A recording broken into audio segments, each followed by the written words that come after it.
Bonjour à tous, je suis Kylian Marlier, votre trader formateur. Bienvenue dans cette nouvelle vidéo dans laquelle je vais vous partager mon écran et on va voir ensemble comment faire des tracés précis lorsque vous allez faire une analyse technique en trading. C'est super important de pouvoir être précis parce que du coup, si vous êtes imprécis ou vous ne faites pas des tracés corrects, eh bien vous pourrez penser que les prix cassent votre niveau alors que pas du tout.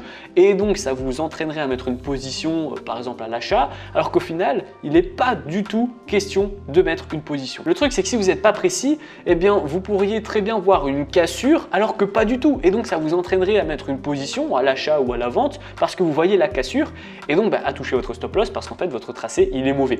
Donc dans cette vidéo, je vais vous montrer comment faire des tracés précis pour les supports et résistances globales, pour les retracements de Fibonacci, les retracements d'Osoda et également les zones de support et des zones de résistance. Comment faire pour vraiment tracer des zones précises.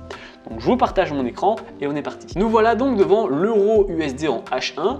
Alors petite astuce, il faut savoir que pour être précis, il faut être cohérent. Ça veut dire que lorsque je vais faire un tracé en fonction des ombres, eh bien je vais tout tracer en fonction des ombres des bougies. Si par contre je décide de faire des tracés en fonction des corps, eh bien je ferai des tracés en fonction de tous les corps de mes bougies. Mais je ne peux pas faire une fois les ombres, puis je relie à un corps, puis je refais un ombre. Non, il faut vraiment être précis. Donc là, d'abord, on va voir ensemble comment faire de beaux tracés en support et résistance.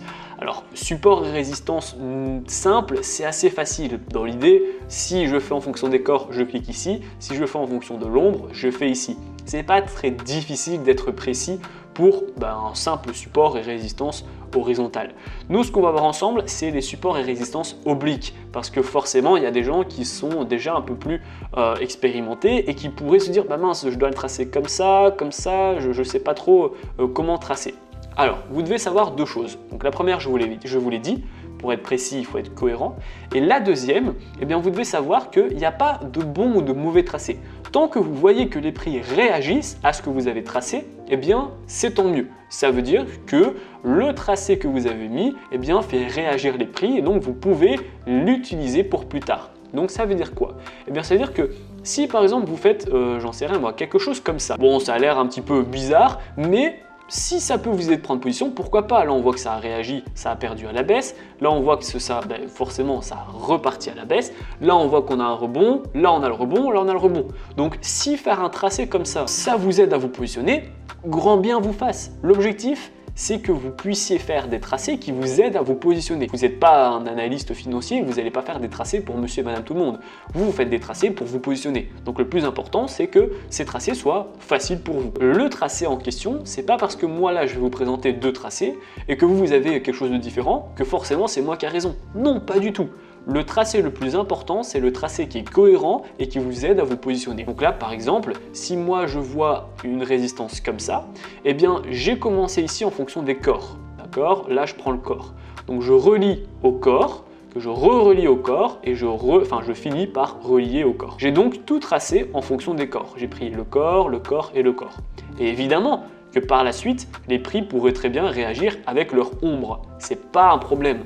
Mais moi, j'ai décidé, quand je l'ai tracé, de faire attention et de le tracer en fonction des corps.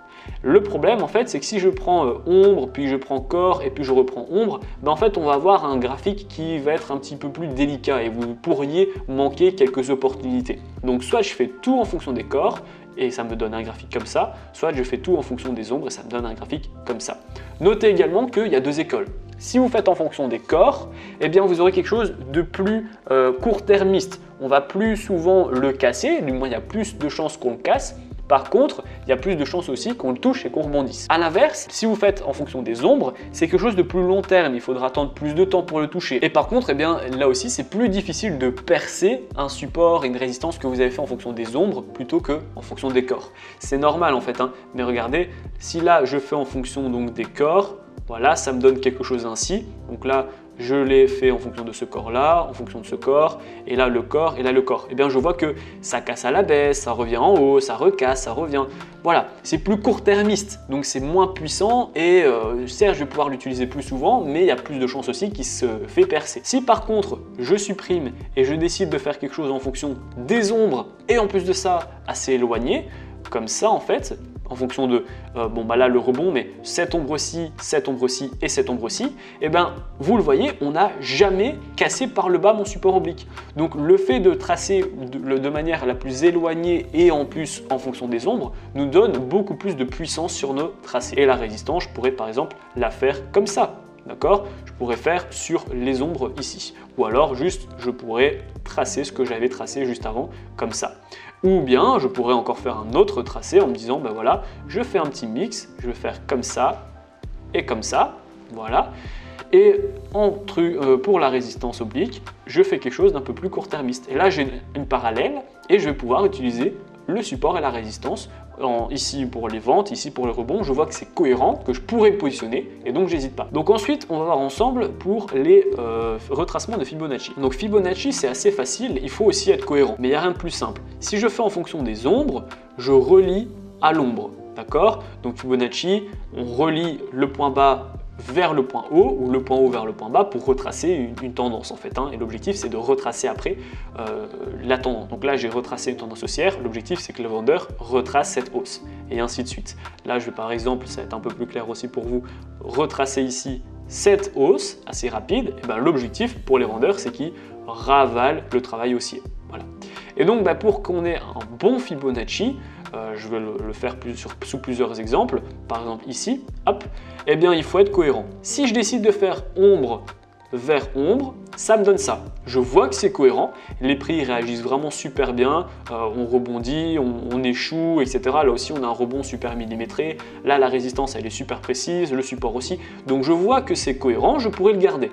Si par contre, au lieu de le faire par les ombres, je fais par les corps, ça va me donner quelque chose comme ça, c'est différent, mais je vois que c'est tout à fait légitime, je peux travailler avec. On voit ici que la résistance fait son job, le support aussi, là c'est également du support, là on a du support, donc je pourrais, là aussi c'est un beau niveau de support, donc vous voyez, si je suis cohérent, que je fais ombre-ombre ou corps-corps, dans tous les cas, c'est cohérent. Et je vous l'ai dit, l'objectif, c'est que ça soit cohérent et que vous puissiez vous en servir pour vous positionner. Et donc, une fois que vous savez ça, et bien en fait, pour les projections d'Hosoda, c'est la même chose. Les projections d'Hosoda, on pourrait par exemple, je pense que j'avais un graphique sur les projections, voilà ici, USD-JPY, je supprime, on va le faire sous deux manières, en fonction des corps et en fonction des ombres. Donc là, je vais prendre ici les projections d'Hosoda. Là, je le fais pour les ombres. Ombre et ombre. Voilà, ça me donne un graphique ici. On voit que bon, c'est pas super précis pour le coup. Enfin, ça réagit très bien ici, mais les niveaux sont assez lointains et quand je dézoome, on voit que voilà, c'est plus, ça nous donne plus une idée de zone que de niveau précis. Là aussi pour la vague de force V, c'est plutôt, même si ici ça réagit bien, c'est plutôt une zone. Très bien, d'accord, je prends l'information. Je vais maintenant supprimer les projections d'Hosoda et les refaire en fonction des corps pour voir ce que ça donne, si c'est un peu plus cohérent. Donc là, corps, corps et corps. Voilà. Et là, vous voyez, c'est beaucoup plus cohérent. Par exemple, le support, on voit qu'on a vraiment bien été dessus. Et là, quand je dézoome, on va revoir, et que je trace ici V, on voit que là, le support en V a beaucoup mieux marché. Ici, on avait la résistance, là le support, là la zone de support. Ici, c'est pareil, on voit que les deux niveaux-là ont super bien marché, plus ces deux niveaux-là ont super bien marché.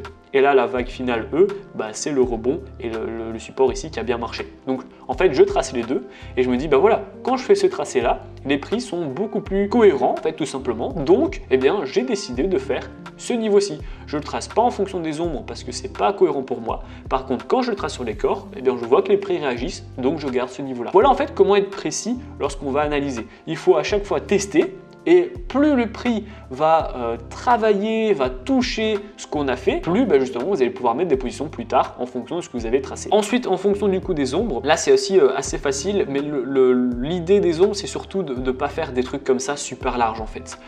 Moi ce que je vous recommande, ça va être aussi donc de englober ombre et corps, mais en touchant le plus de bougies possible. Donc je vais vous expliquer. Là par exemple, je vois que j'ai une zone de support, où est-ce que les prix sont actuellement en fait. C'est assez facile de le voir parce que j'ai déjà la ligne blanche des cours.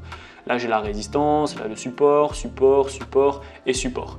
Donc en fait j'aimerais bien prendre la zone de corps ici, voilà, et j'aimerais bien la relier par exemple ici. à la zone de hausse en fait ici de support. Et lorsque je vois eh bien, ce genre de zone là, hop, eh bien, quand je dézoome, je vois que les prix ont bien travaillé. Je prends le bas pour avoir le bas de ma zone, je prends ici un rebond haut pour avoir le haut de ma zone et je vois que quand on est dedans, les prix eh bien, repartent à la hausse comme à la baisse. Donc par exemple ici, eh bien, on a rebondi au-dessus de la zone, là également. Là on voit vraiment qu'on a eu de l'indécision, on n'a pas réussi à casser à la hausse ni à la baisse, donc c'est cohérent. Là on a eu le rebond, là on a le rebond, là vous voyez ici que le bas de la zone marche vraiment très bien parce qu'on n'a pas réussi à la réintégrer. Et là on est occupé justement de travailler sur le bas de la zone. Et là, on était aussi sur le bas en train d'essayer de la réintégrer. Donc je vois que justement mon tracé est intéressant. C'est ce qu'il faut faire quand on fait des zones, c'est d'essayer donc de relier des corps ici avec d'autres corps ou bien d'autres ombres qui vont pouvoir nous aider à nous positionner.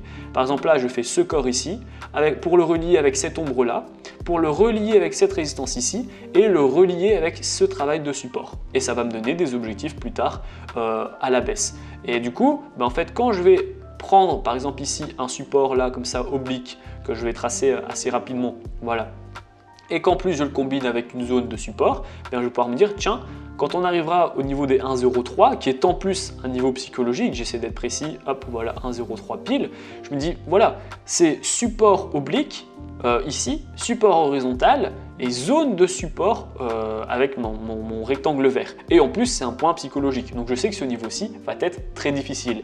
Et en voyant le fait que les prix avancent en décalé, on pourrait évidemment le tenter. Donc ça me permet de voir que c'est un niveau très important. Donc voilà comment être précis lors de nos tracés en analyse technique en trading. J'espère que la vidéo vous a plu. Dites-moi en commentaire si vous avez encore des difficultés à faire des tracés sur les supports et résistances, sur Fibonacci, Osoda ou sur d'autres figures ou scénarios sur lesquels je n'ai pas eu d'explication. Je serais ravi de vous refaire une vidéo si vous avez vu ou que vous avez un problème sur lequel je n'ai pas encore abordé. Je serais ravi évidemment de vous aider si vous voyez un scénario ou quelque chose que je n'ai pas tracé ou que j'ai oublié ou que justement vous rencontrez et que je n'ai pas encore parlé sur la chaîne YouTube, vous le mettez en commentaire, il n'y a pas de souci.